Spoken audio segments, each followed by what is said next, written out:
नमस्कार दोस्तों, मैं आपका दोस्त अमित पाटिल और आज हम एकदम सहजता से समझेंगे कि ये माया, मैट्रिक्स, इल्यूजन का गणित क्या है। आज इस माया की पोल खोली देते हैं।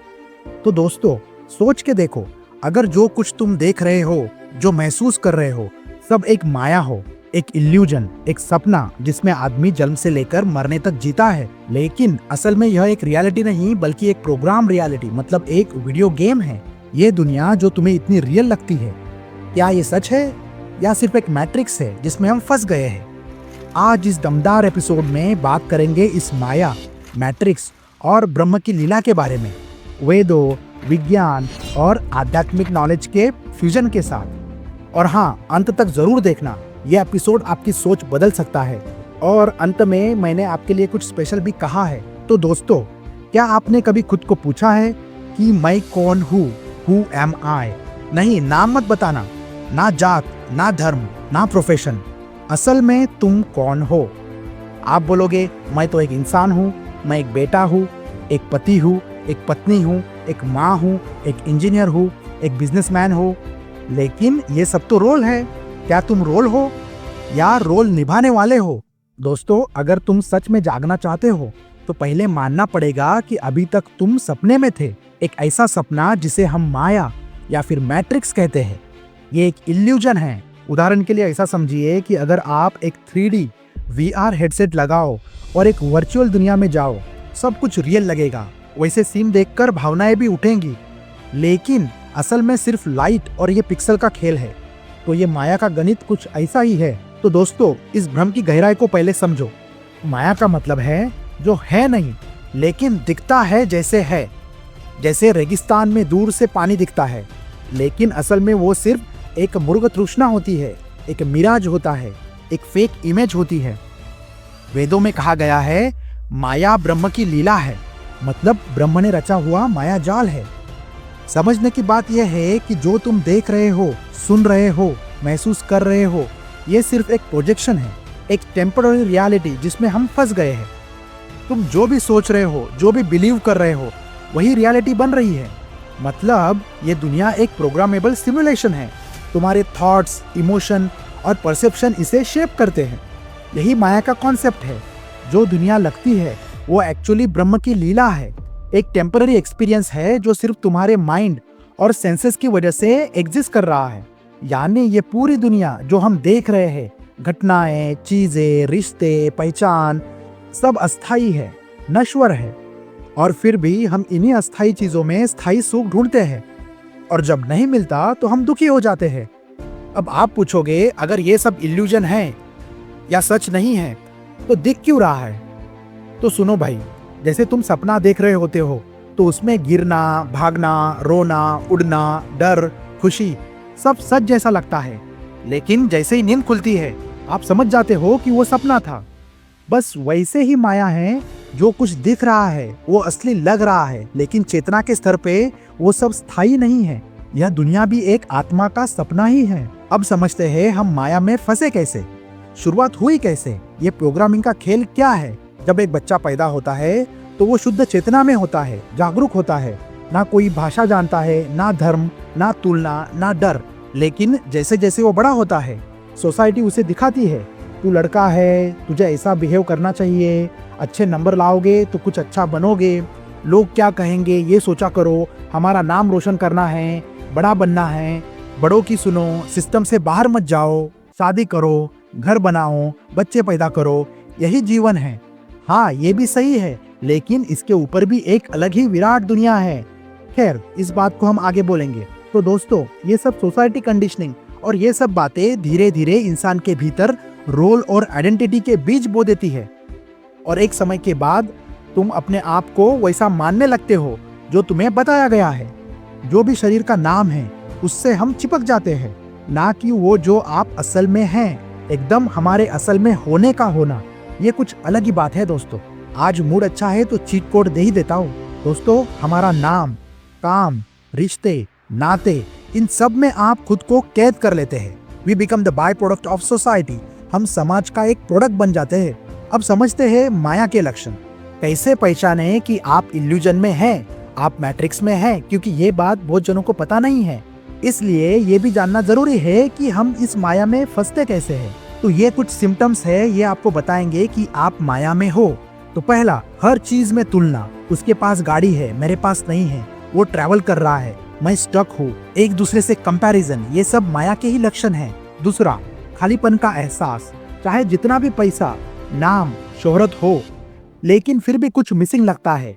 एक और की चाह हमेशा रहती है, जैसे कि नया फोन चाहिए, नई कार चाहिए। और तीसरा लक्षण है वैलिडेशन की लत। मतलब अंदर से आप लोगों की अप्रूवल चाहते हो। दूसरों की नजर में हम अपने आप को अच्छा बनने की खटपट करते रहते हैं। सोसाइटी में इज्जत हो, प्रशंसा मिले, पैम्परिंग मिले, ऐसी आदतें बनी रहती है। And this all happens in a subconscious level, we don't even understand it और रियलाइज इट। चौथा सिम्टम्स है फियर ऑफ मिसिंग आउट। जैसे कि हर पल कुछ खो रहा हो, कुछ पीछे छूट रहा है, टाइम की कमी है, पैसा खत्म हो जाएगा ऐसा डर है, या कुछ गलत हो जाएगा ऐसा एक डर है। आपके मन चाहे अचीवमेंट्स के बाद भी एक दुख बना रहता है। जो गोल आपने सोचा था वो पूरा हुआ, फिर भी दिल खुश नहीं रह पाता। चौथा सिम्टम है आपका अटेंशन एक जगह टिक नहीं पाता। इंस्टाग्राम, फेसबुक या वर्चुअल दुनिया आपको अच्छी लगने लगती है। आपका मन उसमें खेलने लगता है, आपको मजा आता है, आपका डोपामिन लेवल हाई हो जाता है। ये एक फेक कॉन्फिडेंस है, मतलब ये सब रियल नहीं है। तो दोस्तों, ये सब सिग्नल हैं कि आप बाहर की दुनिया में खो गए हैं और अंदर की आवाज से कट चुके हैं। सब इंद्रियां बाहर की दुनिया में उलझ रही है या फिर विचारों में खो गए हो। तो ये सब अगर आपके साथ हो रहा है तो ये सीधा डिस्कनेक्शन है दोस्तों। क्या रहे हो यार? सच को क्यों नहीं पकड़ पाते? अगर आपने ठान लिया तो ये माया आपका कुछ नहीं कर सकती। ये बात को समझो। तो चलो अब समझते हैं माया कैसे काम करती है।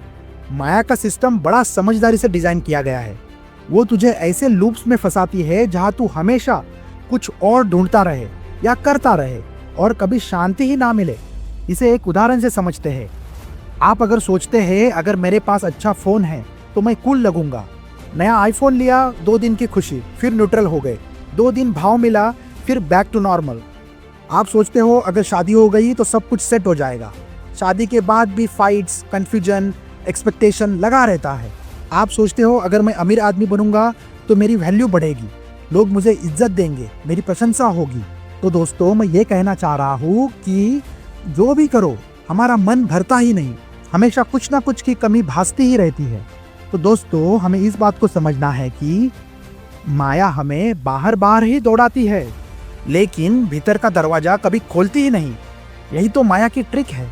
तो चलो अभी समझते हैं माया से बाहर कैसे निकले। तो पहले आप इस 3 मूल मंत्र को समझ लो। पहला है ज्ञान। आपके असली स्वरूप को जानो।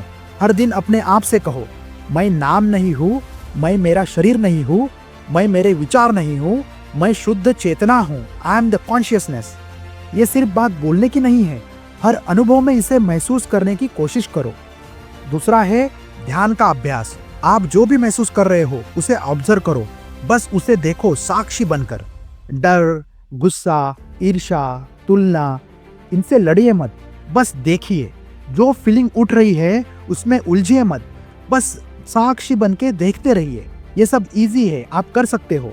जैसे कि हम कोई बस या कार में बैठे हैं और हम खिड़की से ट्रैफिक जो जा रहा है उसे देख रहे हैं, बस वैसा ही आपको देखते रहना है। साक्षी भाव से जो घटित हो रहा है उसे सिर्फ विटनेस करना है। धीरे धीरे आपका माइंड शांत होने लगेगा और जो अंदर था वो दिखने लगेगा।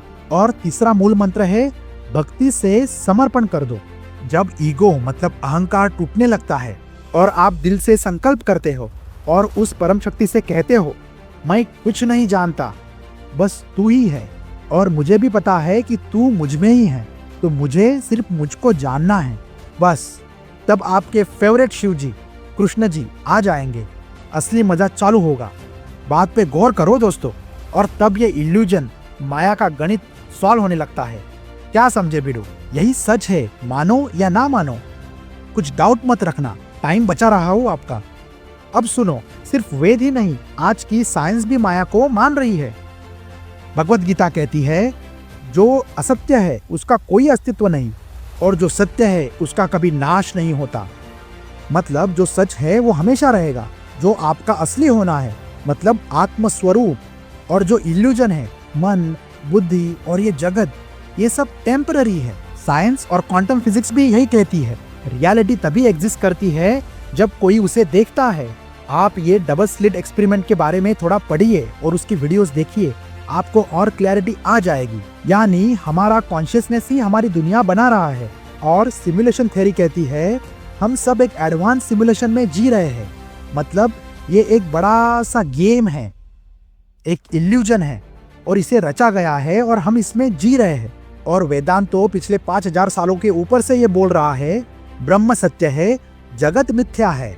तो इन सब बातों पे डाउट करना पॉसिबल ही नहीं है। ये सब सच है और इसी सच को हमें समझना है। That's it. तो दोस्तों, अब सबसे खूबसूरत हिस्सा, जब माया टूटती है तब क्या होता है? तब डर, स्ट्रेस धीरे धीरे मिटने लगता है। लोग क्या सोचेंगे, क्या कहेंगे, ये इररिलेवेंट हो जाता है। मतलब आपको फर्क नहीं पड़ता। जिसे जो करना है वो करे या कहे। You focus on your life path more consciously. आपके रिश्ते नातों में एक प्यार बढ़ने लगता है। रिलेशनशिप्स में क्लिंगीनेस खत्म हो जाती है। आप प्यार और करुणा से सब हैंडल करते हो। छोटी छोटी चीजों में आपको आनंद आने लगता है। और सबसे बड़ी बात, आप सच्चा हो जाते हो, एकदम हल्का हो जाते हो, क्योंकि अभी ना कोई एक्सपेक्टेशन है। आप बस जहाँ हो और जैसे हो उसमें आपको एक शांति मिलने लगती है। जो भी आप साधना करते हो, पूजा करते हो या फिर मेडिटेशन कर रहे हो, उसमें आपको अच्छे अच्छे अनुभव आने लगते हैं, क्योंकि आप इस माया के पर्दे को फाड़ रहे हो। आप एक सच्चाई को जान रहे हो और आप बस प्रेजेंस में, साक्षी में रहते हो और जो जरूरी है वो करते रहते हो। बोले तो ज्यादा टेंशन नहीं लेते किस बात का। लेकिन अब सवाल ये उठता है कि ये माया बार बार आएगी क्या? हाँ भाई, और ज्यादा मेकअप करके आएगी। माया वापस आती है और नए कपड़े पहनकर, नई भाषा में, नए ईगो ट्रैप के साथ आती है, नए और अलग अलग इच्छाओं के साथ आती है। या फिर मैं बहुत समझता हूँ, मुझे सब पता है, मेरा ये गुरु है, मुझे कुछ जानने की जरूरत नहीं है, तुम मुझे मत सिखाना। ऐसे ईगो के बहुत छोटे छोटे पर्दे आपके ऊपर आते रहते हैं। ये भी माया का ही एक रूप है। इसलिए जागरण एक बार नहीं, हर दिन का अभ्यास है। 2 हफ्ते, 1 महीने की साधना, मेडिटेशन, योगा करके कुछ नहीं होने वाला। थोड़ा तपना पड़ता है इसमें, तब क्लैरिटी आती है। अब ये लास्ट पॉइंट गहराई से सुनो। माया शत्रु नहीं है, एक गुरु है। वो तेरा ट्रेनर है भाई। वो आपको मिरर दिखाती है, आपके अंदर का डर, अहंकार, लालच, कमियां, ये सब दिखाती है, ताकि आप देख सके और सच में बदल सके। और दोस्तों, एक बार उस सच का, विराट का अनुभव हुआ तो आपकी खोपड़ी हिल जाएगी। बोलोगे यार कितना टाइम गवा दिया ये बात समझने में, फोकट में टेंशन लेके डर डर के जी रहा था। तो दोस्तों, आई होप आपको ये बातें समझ रही है। और इस बातों को और अच्छी तरह से समझने के लिए मैंने आपके लिए कुछ लाइन लिखी है, तो अभी सुना ही देता हूँ।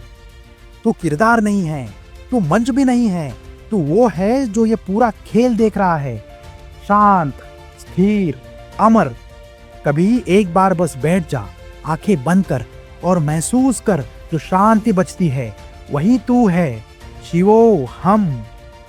तो दोस्तों, रियलिटी से उठो, जागो, जीव, सत्य की खोज करो, अपने असली होने का अनुभव करो, अपने गहराई में जाओ। आपको समझ में आएगा कि बचपन से मेरे साथ, मेरे नाम के अलावा और भी कोई तो है और वो हमेशा से है और मुझे ही उसके बारे में पता नहीं। तो ये जब बात आपको क्लिक होगी तो आप हिल जाओगे। तो दोस्तों, here is the quick summary. माया एक सपना है, पर जब आदमी जगता है तब वह समझता है कि वह हमेशा से मुक्त था। अगर ये समझ आ गया तो तुम इस दुनिया को एक लीला की तरह ही जियोगे, बिना डरे, बिना बंधनों में फंसे, बिना अनावश्यक सफरिंग के। अगर तुम माया से निकलना चाहते हो तो एक सिंपल काम करो। हर दिन अपने आप को याद दिलाओ, मैं शरीर नहीं हूँ, मैं मन नहीं हूँ, मैं शुद्ध चेतना हूँ। और जो ये रियलाइज कर लेता है वह मोक्ष के द्वार तक पहुंच ही जाता है।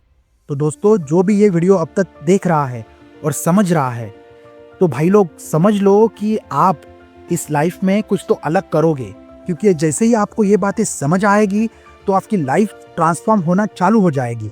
और आपके लिए जो मैंने मैसेज रखा था वो ये है, तू ये जीवन नहीं है, ये शरीर नहीं है, ये नाम नहीं है, तू वो है जो ये सब देख रहा है। ये सारी दुनिया, हर रिश्ता, हर सफलता और हर संघर्ष सिर्फ एक सपना है, एक माया का खेल है। लेकिन तू सपना नहीं है, तू सपना देखने वाला है। जैसे रात में सपना देखते वक्त वो असली लगता है, वैसे ही इस जीवन का नाटक भी असली लगता है, लेकिन जब आत्मा जागती है तब समझ आता है सच तो कुछ और है। तो जिंदगी जी, प्यार कर, हंसी उड़ा, लेकिन खो मत। सब कुछ कर, पर याद रख तू वही है जो ये सब शांत होकर देख रहा है। बस कभी कभी आंखें बंद कर और सुन उस सन्नाटे को जो तेरे विचारों के पीछे है। वही तेरा असली घर है। यही से शुरुआत होती है मैट्रिक्स के पार की सच्चाई की। कहीं जाना नहीं है, कुछ बनना नहीं है, तुझे बस याद करना है कि तू हमेशा से ही आजाद था और आजाद है। हरि ओम तत्सत, तू वही है। मेरे दोस्त, मेरे भाई, मैसेज अगर अच्छा लगा तो अभी कमेंट में लिखो पावर विद इन यू 111। मैं हूँ, आई एम। तो दोस्तों, सोचना बंद करो, महसूस करना शुरू करो, अपने शक्ति को याद करो। ये तुम्हारा गेम है, तुम डिजाइन करते हो कैसे जीना है। और जीते जीते कितनी भी मुश्किलें आए, कितने भी इश्यूज आए, डरना मत, अपने आप पे भरोसा रखना, क्योंकि जो भगवान के अंदर पावर है वही पावर आपके अंदर भी है। और इस जन्म में हमें उस पावर को जानना है, क्योंकि 84 लाख जन्मों के बाद ये जानने को मिलता है। दोस्तों, ये हमारा हक है कि ये बातें हम जाने और प्रभु और उसकी लीला को समझे। यही तो बात कृष्ण अर्जुन को युद्ध भूमि में समझा रहे थे। हमारी हालत अर्जुन की हालत की जैसी ही है, और कृष्ण हमें वही कह रहे हैं जो अर्जुन को कह रहे थे। हम सिर्फ उसे एक स्टोरी समझ के या भगवत गीता को एक स्पिरिचुअल बुक समझ के पढ़ते हैं, लेकिन आप उसे अर्जुन समझ के पढ़ोगे तो आपको पता चलेगा कि कृष्ण क्या कह रहे हैं। आपके चेतना की जो लेवल है उसी तरह से आपको वो भगवत गीता समझ में आएगी। जितने बार भी आप कोई आध्यात्मिक बुक्स पढ़ोगे उतने बार आपको कुछ नई समझ मिलेगी, क्योंकि आपकी समझ बढ़ चुकी है। तो दोस्तों, ये लाइफ एक बेहतरीन मौका है, इसे मत गंवाना। This life is a precious gift. आपका अभी यहाँ होना ये बहुत बड़ी बात है, ये जरूरत से ज्यादा है। अपने आप को थैंक यू बोलो, खुद को और दूसरों को प्यार दो, आत्मा की जागृति करो और ये जीवन खुशी खुशी जियो। बस आज के लिए इतना ही। तो दोस्तों, आपके सवाल कमेंट करो, पावर विद इन यू 111 लिखो, तो मैं और मेरी टीम आपके लिए और ऐसे नॉलेजेबल एपिसोड्स लेके आए। इस वीडियो को लाइक करें, सब्सक्राइब करें और अपने दोस्तों के साथ शेयर करें।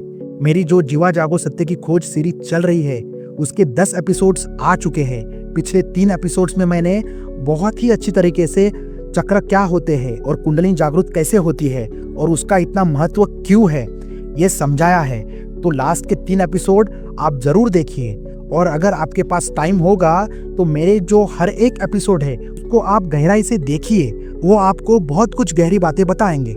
तो आप मेरे इस सीरीज जीवा जागो सत्य की खोज के जो भी वीडियोस देख रहे हो उसके बाद कमेंट जरूर करें, पावर विद इन यू 111 लिखे, ताकि मुझे पता चलता है कि आप ये वीडियोस देख रहे हो और फिर मैं और गहरे टॉपिक्स आपके सामने ओपन कर सकता हूँ। चलो मिलते हैं नेक्स्ट टाइम। तब तक के लिए साक्षी बनो, स्मार्ट बनो, और जो समझ में आ गया है वो दूसरों को भी समझा दो, वरना माया तो बोलती नहीं लेकिन लपेटती जरूर है।